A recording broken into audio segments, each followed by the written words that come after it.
Hi and welcome to the Psykhe podcast, where we discuss all things mindset, mental well-being and living your best life. I'm your host Hannah and I'm a mindset and mental well-being coach and founder of Psykhe Coaching. Welcome and we hope you enjoy the show.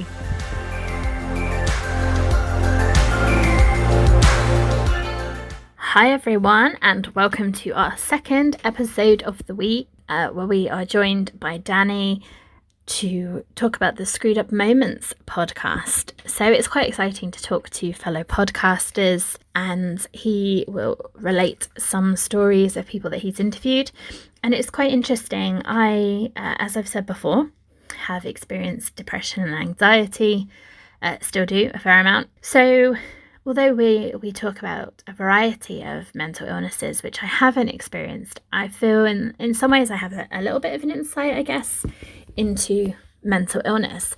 And Danny will say that he has not had that experience. So it's quite interesting to have an outsider perspective of someone who is listening to stories that people are sharing and talking about the impact that hearing those stories has had on him. Because we are sort of delving more into sharing mental illness experiences, and this week we're quite on that with our episode on Monday about bipolar disorder. This episode we talk about psychosis a little bit. So there'll be some people listening who maybe haven't had any mental illness experience. So hopefully when you're listening to these episodes, you are getting things out of them as well. So I think it's really interesting for Danny to share his experience and what he's got out of hearing these stories. So that's the episode that we'll dive into in a bit. But I just wanted to check in and say hi and see how you're all doing in this new normal where we're on lockdown, where we're having to self-isolate, which is something that can be difficult for all of us, and particularly people who are experiencing mental ill health, because connection is one of those things that can be really beneficial. Being outside, moving, can be really therapeutic. So it can be difficult when you have to be on lockdown. And I think the UK government, one of the reasons that we're allowed out is for exercise. And I have been pleased to see a big focus on mental health and the benefits of still remaining connected virtually and moving being talked about at a higher level. I hope you are still finding opportunities to do the things that boost your own mental well-being in whatever way you can. I'm still doing my CrossFit, but from the comfort of my own home via Zoom, which is interesting. But it's something, as I've talked about, that is really beneficial for my mental health. So really important for me to find a way to adapt and still be able to do it. What's interesting over the next couple of months, most of the interviews that we'll be sharing were recorded before we were in lockdown, quite a few of them before COVID-19 was even on our radar. So it's quite interesting now listening back through them and editing them, because they're in quite a different space. So hopefully, the recommendations that people are making are still ones that we can adapt and put in place and still relevant in some way. This week has been an interesting week for me, adapting to working from home. Although I say adapting, actually I am an introvert, so in some ways it feels fairly normal to be at home, and I actually have been connecting more with people than I normally would, which has been nice. But again, for me, managing my mental well-being, one of them is just being mindful of how much social contact I have, because it's something that can leave me feeling drained and overwhelmed. So for me, it's a bit of that balance. But I just wanted to mention two of our previous podcast guests who I have been catching up with this weekend and actually attending workshops virtually, of course, and also because of the distance, because they're both based in Canada.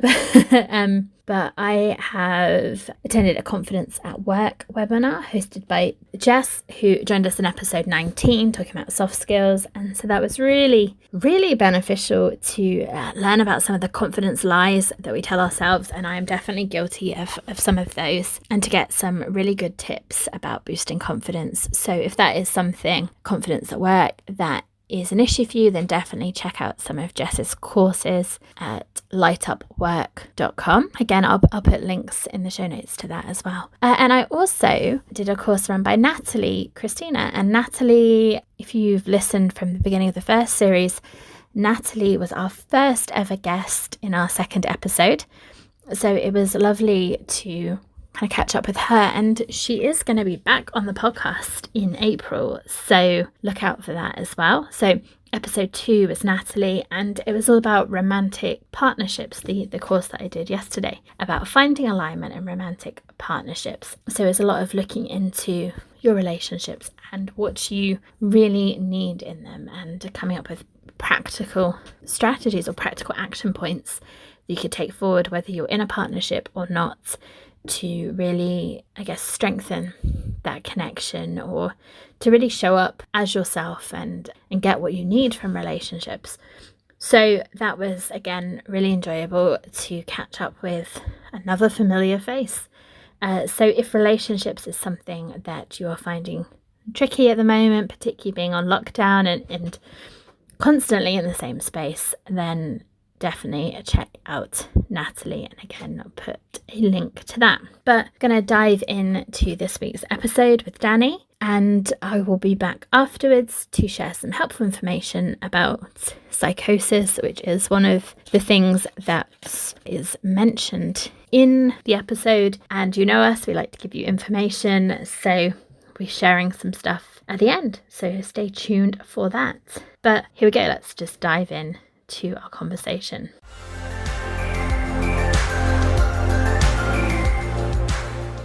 Hi everyone, I'm really excited to welcome this week's guest, Danny, to the podcast. Danny, welcome, and if you could introduce yourself to the listeners and tell us a little bit about you, that would be great. Yeah, thanks Hannah for having me on. So my name is Danny, and I currently run a podcast production business called Fable Productions that started in Singapore in October of last year. So the whole journey itself is pretty long, so I won't dig too deep into that. But basically, I fell in love with podcasts when I was in university. Started one before my postgraduate job as an auditor at KPMG. Then discovered after 2 years of working in public accounting that I really, really hated it. And I just couldn't see myself doing this for another, 30 to 40 years. So I left to pursue a passion in podcasting. And so now I aim to help other people get into or produce their own podcasts. Amazing. I mean, I'm definitely obsessed with podcasts as well. I'm a big fan. And then obviously here we are on my podcast as well. And you also run your own, or I don't know what the correct term is for it, but you have your own podcast as well, don't you?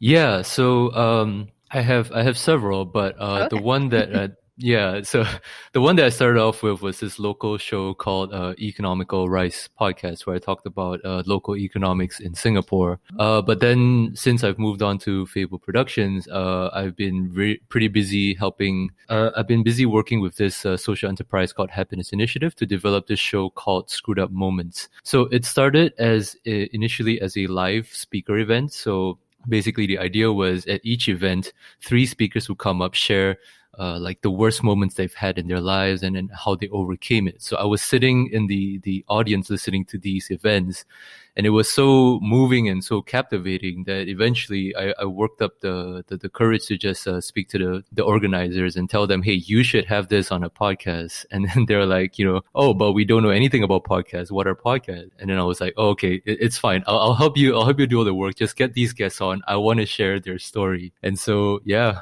that's how the Screwed Up Moments podcast was born. Amazing. And I think that's a really an interesting angle to start with, isn't it? The what was it? The worst moment, the worst thing that's happened to them, because I think sometimes we don't maybe like to talk about the worst moments, but I think stories generally are so powerful, aren't they? And if you're sharing how you've overcome something, I think if you're listening to that, it's very moving, it's very inspiring, isn't it? And I guess that's how you felt when you were in the audience and hearing. Yeah, it's kind of strange because on the surface it's a bit macabre, isn't it? Because it's like the theme and the topic is like screwed up moments. It's like almost as if if you're sort of asking about like what's the value of coming to an event like this, people on the surface might think, oh, you're just there because you like to hear misery or something like that. But and even when I was doing the show and interviewing these people, I've had so many doubts and so many internal debates with myself about, like, should I really be sharing all these personal details, how they felt in these worst moments?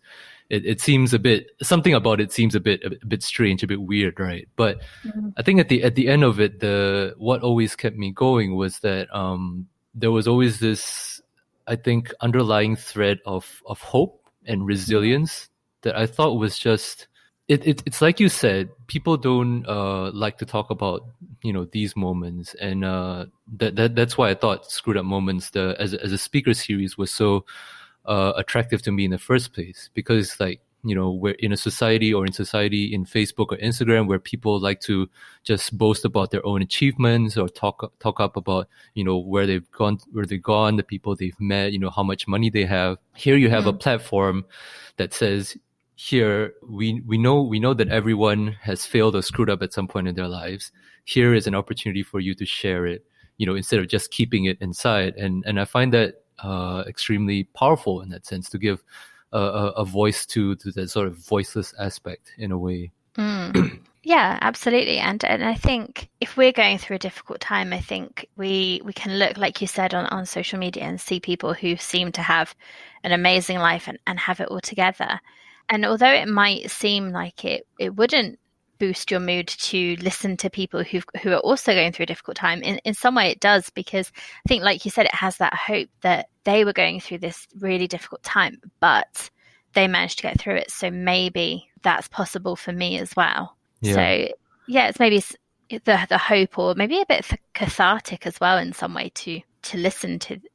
Yeah. And I think what helps as well is that, it's not like you're seeing like CEOs or global pop stars or, experts in their field on stage, where sometimes if they try to share their failures and talk about their own worst experiences, it can seem a little bit like pandering, right? Because here they are from a position of privilege, where they're super successful or mega rich, and then it can seem like they're just talking down, or just trying to speak and sympathize with us regular people just for the sake of it, right? Yeah, so it helps that most of the speakers are just regular people, day to day, just trying to live, and then they have the sort of very relatable experiences, fears, dreams, desires, ambitions, and then they go through failures, but more importantly, that they've somehow managed to overcome it, which I think is I don't know, a remarkable sign of the strength of the human spirit or something. Yeah. Yeah, absolutely. And it makes us feel, like that we've got that reserve, that human spirit as well. And you said relatable there, and that was the word that was going around my head as well, rather than, like you said, the CEOs or the people who seem to have everything or be in some way out of touch because their lives are maybe so different from exactly us ordinary people. Yeah, there's a podcast, I don't know if you've heard of it, called How to Fail, which I've listened to, and that has a slightly similar idea, in that it talks to people about how they failed, but it does talk to people who are famous about how they failed. So it's interesting to listen to and to have those conversations specifically about failure. But because their lives are very different, it's not as relatable. And I know in Screwed Up Moments, you've got a slightly different focus. So I don't know if you could share generally the sorts of stories that people share, the sort of events that they're talking about on your podcast. Sure, definitely. Yeah, so a little bit of a disclaimer, because we started out in Singapore, so the entire guest list for the first season, so we've just done one season so far. We've had 9 speakers, and all of these 9 speakers had previously spoken at the live event, so that's how we were able to get them on.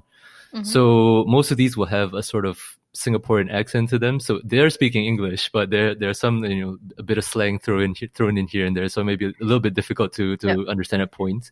But yeah, one of my closest friends is from Singapore, so I'll just have to get her in to translate for me. Help you translate. Yeah.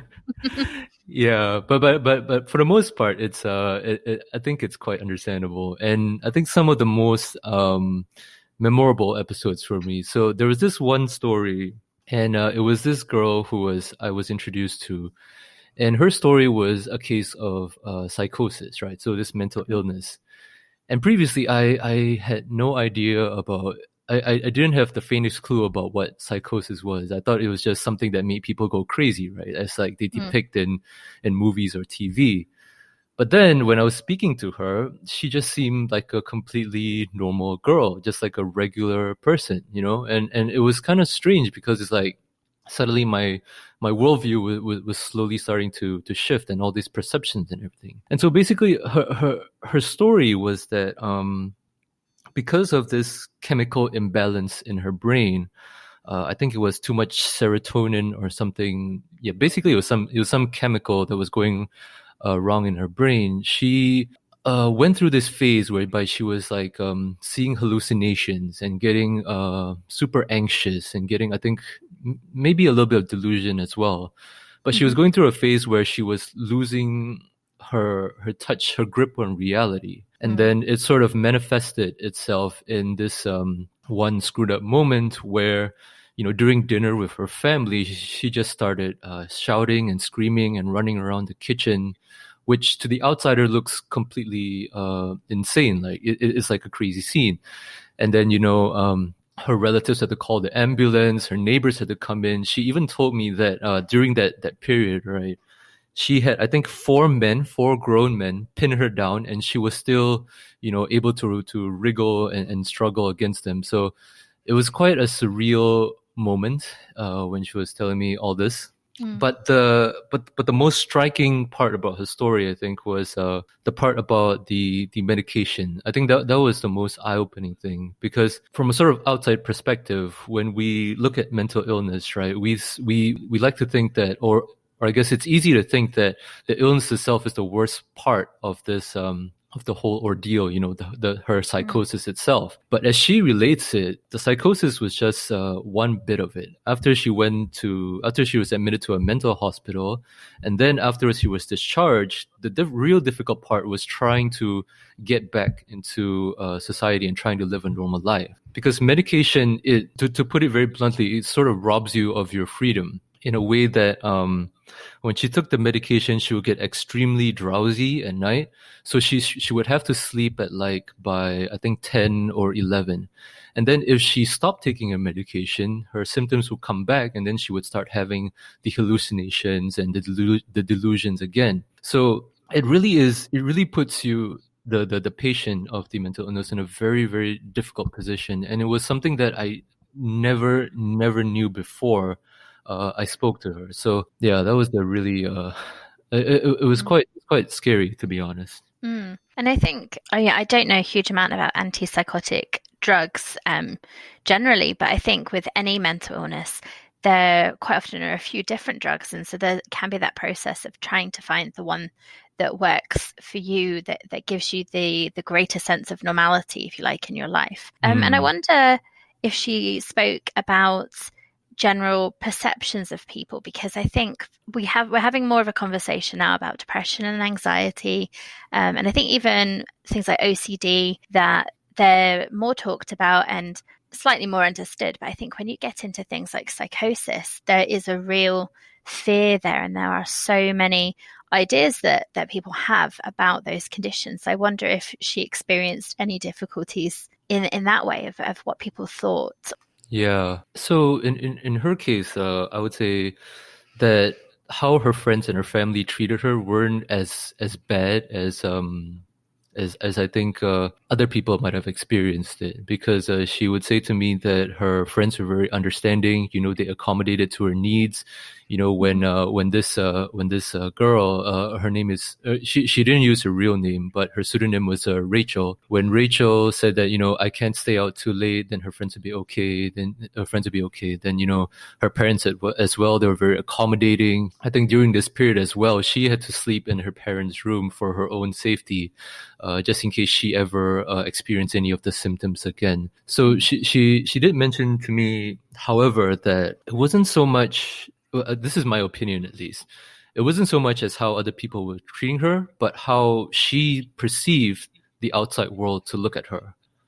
So this is So the way I saw it is that, this is the reason why she didn't want to use her real name on the podcast. This is the reason why she has tried to keep this under wraps, is because she was scared that this might affect her employment, because she works in a sort of a government in a government position at the time, and then she was afraid that if people found out about her condition, then she wouldn't be allowed to work there. So I guess maybe that is a bit of the reality of the situation as well, is that the world is it is a very, very it can be a very cruel and unkind world to people living with mental illness. Through Rachel especially, the kind of vibe that I got was that she never wanted this illness in the first place, and she never did anything to warrant it. It was just by happenstance that the chemical imbalance happened. But then now that even as she is trying to, recover from it, she's still suffering all the consequences from it. She still has to curtail her own freedom in order to continue taking the medication. She still has to keep her story under wraps. She still can't really tell her story. Yeah, and then when you go and apply for jobs, you can't reveal this part about yourself, or you risk not getting hired and stuff. So yeah, it is difficult. Yeah, and I think definitely with employment, I think that some of the conditions that I mentioned, the depression and the anxiety, that now, at least in the UK, with a lot of employers, it's okay to disclose those. There's that understanding that you can still maintain a job having those conditions. But I think, with psychosis, that I can understand that kind of fear and not wanting to have people know, because I think that there is still that, I don't know if fear is the right word, or misunderstanding, or just it's because you're out of touch with reality, it's viewed differently, I think. And I think that's why, thank you for sharing that story, because one of the things on the podcast, lots of people that come on, we do talk about depression and anxiety and things like that. And I think, things like psychosis that aren't talked about so much in society, I think it's really important to have those conversations so that people just become more aware of them and what they're really like. So thank you for sharing that example. Yeah, of course. Yeah. So would you say, or what would you say is the kind of biggest thing that you've learned from running this podcast? Yeah. So this is the crazy thing, right, about doing a show like this, and the experience after speaking with like 9 of these guests for the first season, and then continuing to do so, is that you sort of get, not say a first-hand account, but a very close account, because you're speaking with the first-hand people who experience these issues. So it's like, for me, I was never exposed that much to cases of mental illness. So being able to understand and try to listen to them and try to speak to them as normal people, it really speaks volumes about the strength of the human spirit, as I've mentioned before. So and one way I like to put this, right, is that there was this story about, I'm not sure if you've heard of Julie Yip Williams. I'm not sure. Yeah, so Julie Yip Williams, there was this story. She released like a book and a podcast and a blog a few years back. But anyway, so her story is that she was born blind.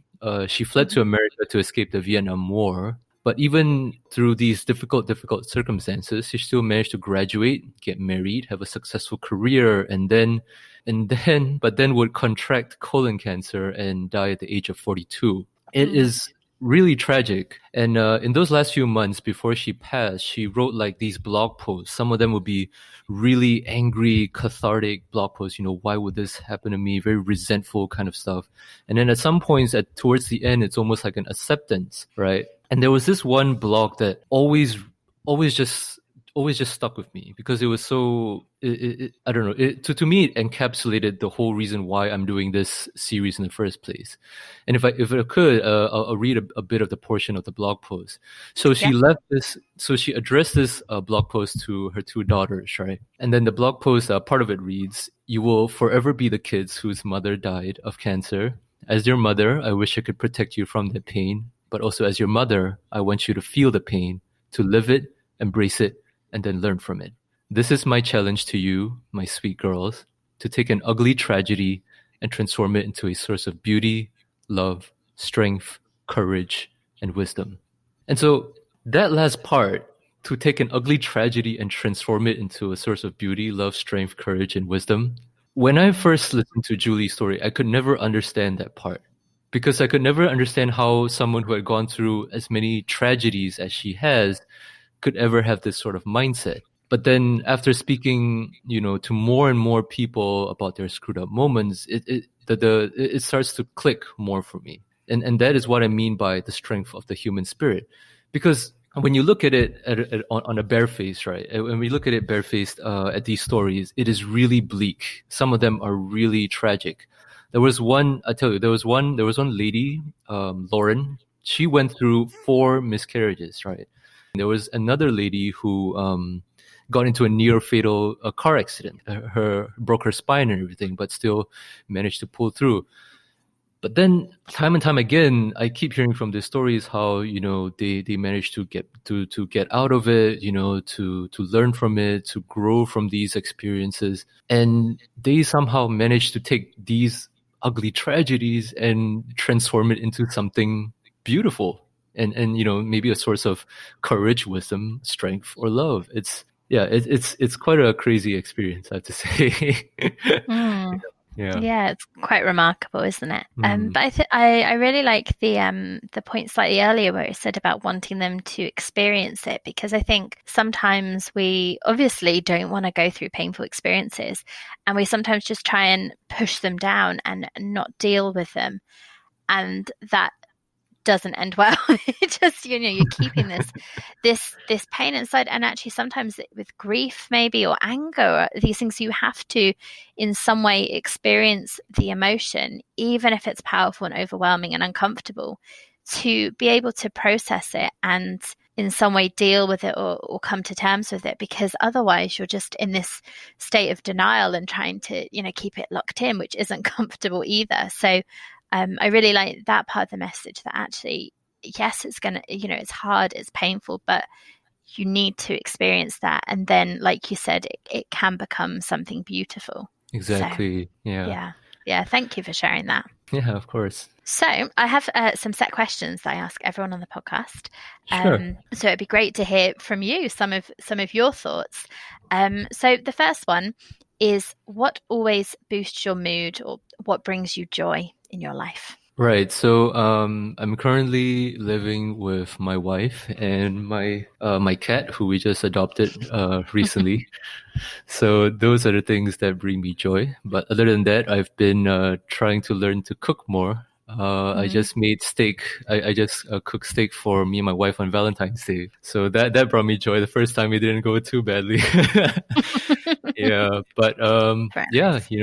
podcasting, living life on a day-to-day basis. Yeah. Just enjoying the little things as it happens. Yeah, awesome. That's something that comes up quite a lot in the podcast about, appreciating the little moments in life, and they're the things that make a life, aren't they? So, Exactly. yeah. Exactly. Yeah. Yeah. This one might be similar. Sometimes it is for people. What makes life meaningful for you? Okay. So I really like this question, and I really like that you brought up the point that it's quite similar, because I'm not sure if you're aware, there was this study recently done. I think it was on the economics of happiness or something. But basically, they delineated 2 different kinds of happiness. One is the sort of temperamental day-to-day happiness, and that was sort of what I took to mean the what brings you joy question. But then there was also a different kind of happiness, which is more of like your life goal, or like something like your ambition kind of thing. And this is like a long-term happiness, and that's what I take to be this is what I take this question to be. So in terms of what makes life meaningful for me, well, I can say that in the past I used to be extremely shy, very very socially awkward. In fact, if 10-year-old me could see that here I am speaking in a remote interview to someone who I barely met before, they would be pretty shocked as well. But for some reason, I managed to find a way to express myself and my voice through podcasting. And then through Screwed Up Moments, I discovered a sort of purpose and deeper meaning in helping others find their voice too. So yeah, so currently now it's what really gives me meaning in life is to help these underrepresented voices shine through, I guess, or shine a spotlight on them, tell their stories, through podcasting. Amazing. Yeah. That's fab. I mean, yeah, I think that interpretation of the two different types of happiness, I don't think I was thinking about it in that way when I came up with the questions, but I think that is a good kind of understanding of what the questions are pointing to. And I think it's so important for people who have a platform in some way or a skill in some way of being able to create podcasts to help people who are underrepresented have a voice, I think is really powerful. So thank you for the amazing work that you're doing, giving a voice to people. So my next question. So on the Psykhe podcast, we talk about mental wellness and we talk about mental illness and different experiences, but not everyone will experience a period of mental illness in their life. So mental wellness, I think, is something that we all should be thinking about because it's about looking after ourselves. So so what does mental wellness mean to you, and how do you look after your own mental well-being? So I think that's a very interesting question. And personally, I really don't think a lot of people think this through a lot. And certainly I myself was in the same situation as well. But it wasn't only until, and I really only didn't know about this until I was working on a separate project where I was able to speak to some experts in the field of mindfulness, right? And then, this practitioner, she shared with me tips on mindfulness, what mindfulness really is. And then, she had me go through these practices whereby it's just observing and paying attention to what's around you and what's happening inside you. And so to me, mental wellness is, I think now when I think of it, it's more of like living in moderation and then at the same time being aware of what's happening internally. Because for a lot of us these days, life seems to be happening on the outside, and we just seem to be bystanders in that sense, because we're so busy with our various obligations, our work, our family, our friends, and everything, that if you really think about it, you don't actually sit down and think about what's going on. What are you feeling? What are your thoughts? How did you feel about this incident, that incident? And that is sort of a bit of the factor about why I guess a lot of people, like you mentioned earlier, don't really admit to their pain or just keep it hidden down, because they don't really tend to have a lot of these reflective moments, which is where, maybe things like journaling or talking to friends could sort of help with that. But yeah, to me, mental wellness is, I think, trying to take the time, reflect, and understand and try and reflect a little bit of what's happening inside you. That means, maybe for 5 minutes before you go to bed, right? Instead of just lying down and scrolling through your phone, scrolling through Instagram or watching something on YouTube, just sit there and maybe think about the stuff that's happened throughout the day. How did it make you feel? Were you angry? Why were you angry? Etc. etc. And then the crazy thing about when you actually start to do this is that the next time these feelings start to come up, you actually start to notice it, which puts you at a more better position to then decide, okay, what do I want to do with this now? Do I want to just let it go, or do I want to let it take control of me? And I think that is that to me is what at least to me, that's what mental wellness is about. Yeah, and I think that's very important, that idea of checking in with yourself and seeing how you are, and I think that is a bit of a skill to develop if you've never done it before. But like you said, you then start to notice things more once you've drawn attention to it. Do you still use any of the mindfulness techniques that you learnt? I think not so much now. I did it as part of a sort of challenge thing. It was like a 5-day challenge thing, just to try it out. Throughout the 5 days, I could really, by the end of it, I could really see like, oh wow, because the whole challenge was that I was supposed to do this like quick 2-minute exercise to incorporate mindfulness into a daily routine. So I did it with my morning coffee, right? And then what I would do is that from day 1 to day 5, I would go up to the roof, bring out my morning coffee, and then try to soak in the morning there. And then on the days, on several of these days, it was raining, so I couldn't sit down anywhere, and it was annoying me, right? But by day 5, it was like it was raining again, but I could actually realize that I was getting annoyed, and I understood why I was getting annoyed. And so but since then, it's sort of been on and off. I'm trying to incorporate more of it. We'll see. Yeah. I think sometimes with mindfulness, if people are learning it, they will maybe learn little techniques like that they can use, or things like a meditation. But then if you go into the rest of your day and you're completely out of touch with what's going on, it's not really being mindful. So I suppose even if you're not doing those, if you are checking in with yourself and seeing how you're doing, you are still being mindful, just in a more, connected way, if that makes sense. Yeah. So my next question, one of the other big things that we talk about is mindset, and how that can shape how we view the world, how we view ourselves, the choices we make, everything. So can you describe your mindset? Yeah. So this is the most difficult question for me, because I don't really understand. I don't really understand my own mindset sometimes. But I guess if if I could say anything, it's the way that I've always sort of approached or treated people. A lot of people might call me naive, but I always try to see or relate to the human side of people. A lot of people, when you meet them, they tend to put on like masks and stuff, right? So they try to put on a face, they try to portray an identity. Maybe they want to show that they're powerful, they're like a CEO, they have some status or wealth or something. I can't relate to those parts of people. I relate more to like, internal desires and stuff. So whenever I try to meet new people or talk to them, that is where I can approach them.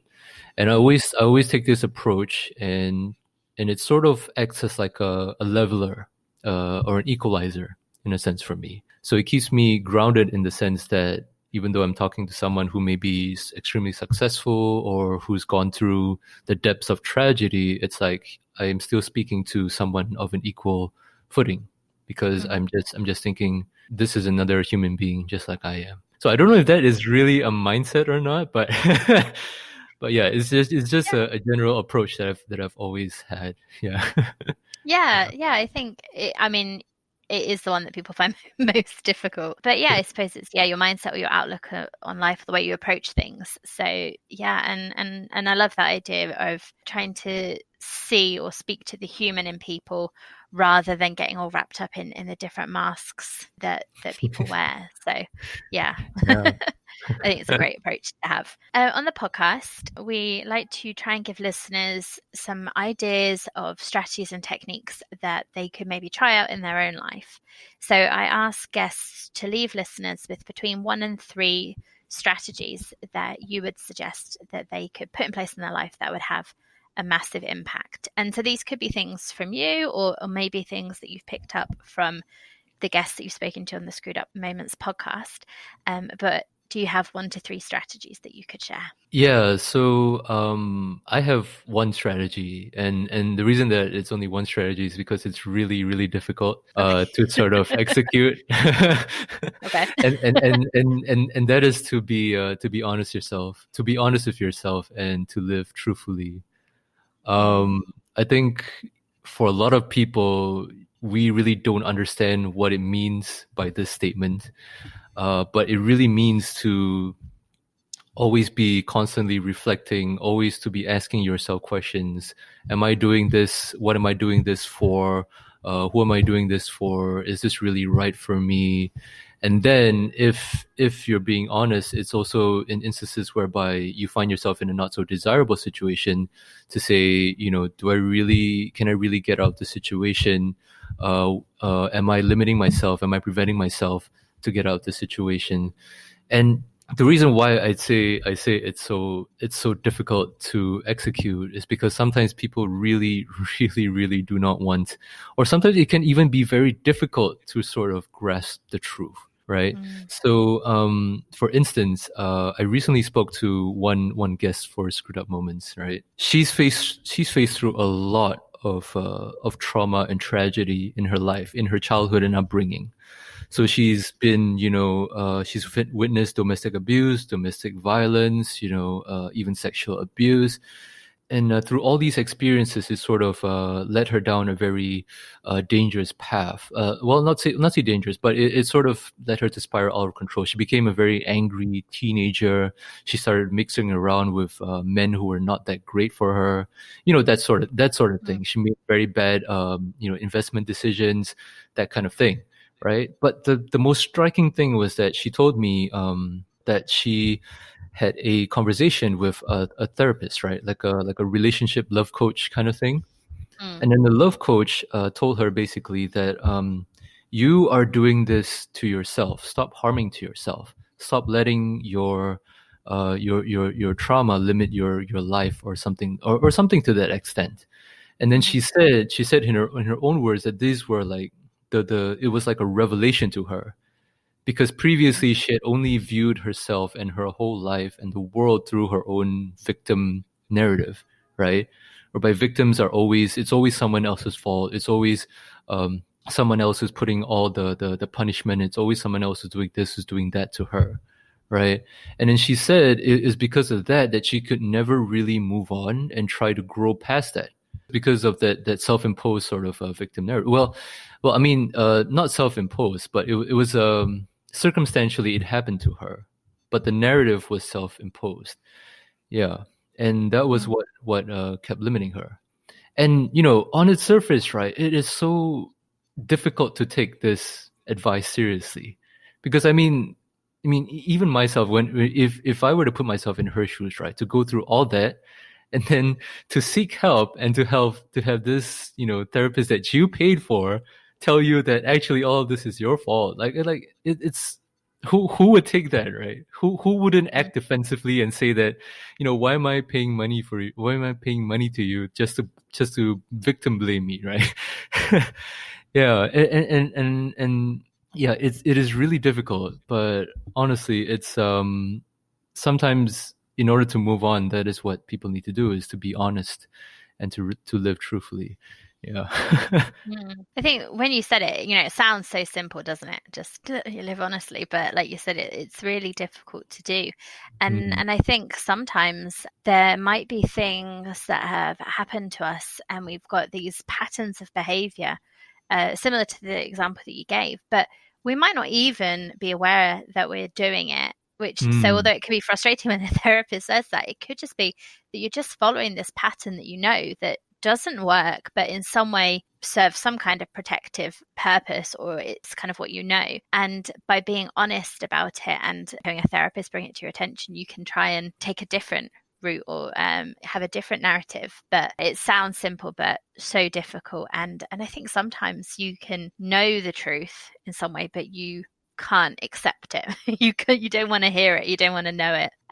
So it can be resistant to it. Yeah. This I think this sort of advice as well. It really colored my whole idea on this idea of positivity. Like I think a lot, especially when the term gets so thrown and overused in social media and in YouTube and on Facebook and Instagram and whatnot, people always say, yeah, just live with a positive mindset. That's all you need. You got to have that positive mindset. People say this often enough and it cheapens the effect, right? So that, from an outsider, if you're really going through problems, when people just tell you, yeah, just be positive, it seems like why the hell should I even listen to you? What are those two words gonna help? But in all honesty, like with this statement, right? Be honest with yourself and live truthfully. If you were to take that statement, be positive, seriously, and try to implement it, you would realize it is actually not easy at all, because a lot of the times life is not very nice to us. The world can be very cruel and unkind. Circumstances can happen, and a lot of times it doesn't make sense at all. Like the case of Julie Yip Williams, right? She went through all this stuff, and she finally succeeded out of all of her obstacles. She finally managed to get past all the obstacles, only to get cancer and die at 42. It just sometimes it doesn't make sense, and that is why being positive it in itself is already a very a good bit of advice, because sometimes it really is irrational to be positive. Sometimes it is just that little bit of faith or a little bit of hope that you keep clinging on to, because otherwise you would just be consumed by the craziness happening around the world. Yeah. Yeah, and I think it's something I try and have a positive outlook when I can. But I think, as we said earlier, the kind of sometimes you need to experience these negative emotions. Sometimes you can't be 100% positive, and sometimes it's okay to be like, actually, I'm really angry and I need to feel that. But then I think to try and have a return to a positive outlook is a good thing to aim for. But I think sometimes also when people with the mindset thing, they're like, you need to have a positive mindset. If you're coming from such a negative place, that can be such a leap. And I think sometimes you just maybe want to aim for a neutral place first.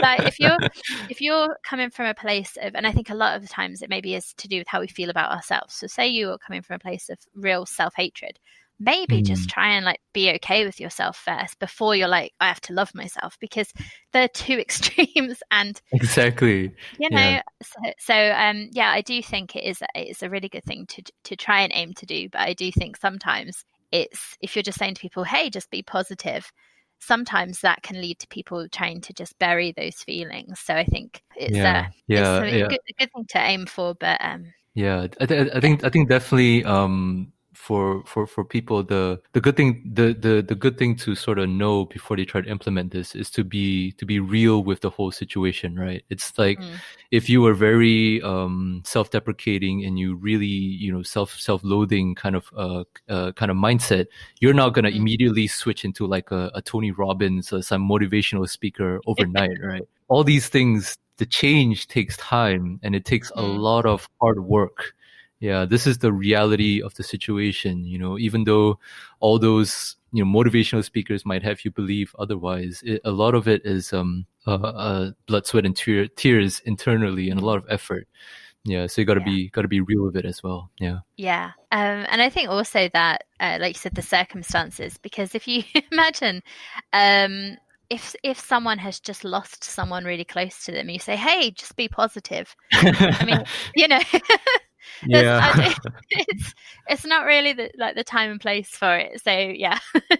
Yeah, you got to be strategic. Maybe that's a message to give them a bit further down the line, but not straight away.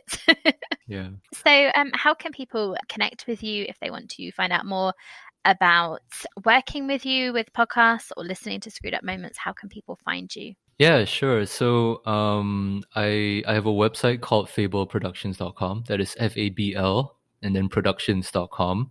And then I have a Facebook and Instagram as well. And then if you want to find the show Screwed Up Moments, that is on Spotify, Apple Podcasts, Castbox, Google Podcasts, everywhere that you can find podcasts. Yeah. Amazing. And we can definitely put links in the show notes so that people can find them from there.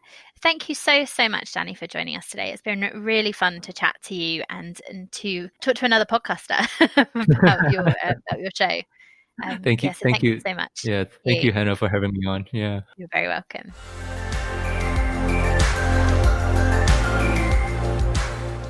So let's talk a little bit about psychosis. Someone who is experiencing psychosis will process the world differently to other people around them. And that's how we experience the world, what we believe, how we view things. So this could be hallucinations, so seeing, hearing, feeling things that others do not. It could be having delusions, and again, we mentioned these briefly on Monday. So believing things that aren't true. So believing that you have superpowers, for example, or that you're guilty of something that you're not. And so traditionally, psychosis has been seen as a symptom of mental illness. That's not always the case. It's not always because of mental illness. And psychosis is something we've talked about previously when we had Cassie on the podcast in episode 21. We talked about postpartum mental health. We talked about postpartum psychosis then. So the common features of psychosis are hallucinations. So as we've said, hearing voices, seeing things that other people can't see, feeling someone's touching you when there's no one there, smelling things others cannot. So basically any of your senses can have hallucinations. And hearing voices or other sounds is the most common hallucination, but it's different for everyone. So the voices could be male or female, someone you know or someone you've never heard in a different language or accent, whispering or shouting, or negative and disturbing. And it could happen sometimes or all the time. Delusions could be things like being followed by secret agents, that people are out to get you, trying to kill you, that you've had something planted in your brain to monitor your thoughts. It could be that you have special powers, that you are God sometimes. And these are not always found distressing by people experiencing them, but often they are. So some people can work still while they're experiencing psychosis, and some people are not able to. So psychosis can be a one-off. It could be part of a long-term mental health condition. It could be part of a neurological condition such as dementia, Alzheimer's or Parkinson's, caused by a brain injury, a side effect of medication. It's, there's not just one reason for experiencing it. And as we talked about on Monday, it can be associated with bipolar. It can also be associated with schizophrenia induced by drugs, postpartum psychosis that we talked about with Cassie. It can come up associated with lots of different mental illnesses. And again, this information is from Rethink Mental Illness, so definitely check out there if you want to find out more. They have information about the causes, help and treatment, how to manage.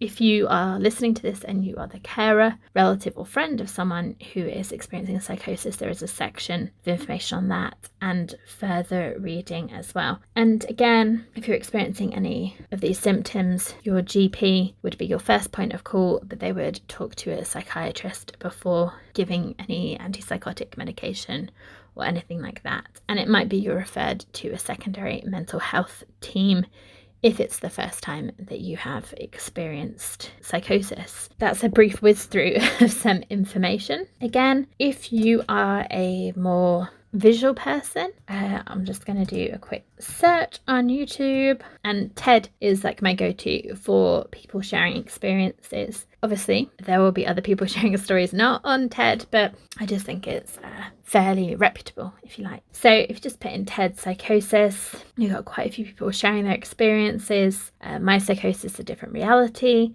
about early intervention, about spiritual awakening. There's one, and I taught A-level psychology, and so we talked about psychosis. There is a TED talk that I would absolutely recommend, which I'll link in the show notes, which is The Voices in My Head by Eleanor Longden. And this is one that I have watched many times with students and would definitely recommend, because I just think her approach to her voices is maybe quite different. So I hope that information has been useful to you. And just lastly, Julie Yip Williams was the person that Danny referred to, who had a blog about her stage 4 colon cancer and her life struggles and the experiences that she went through.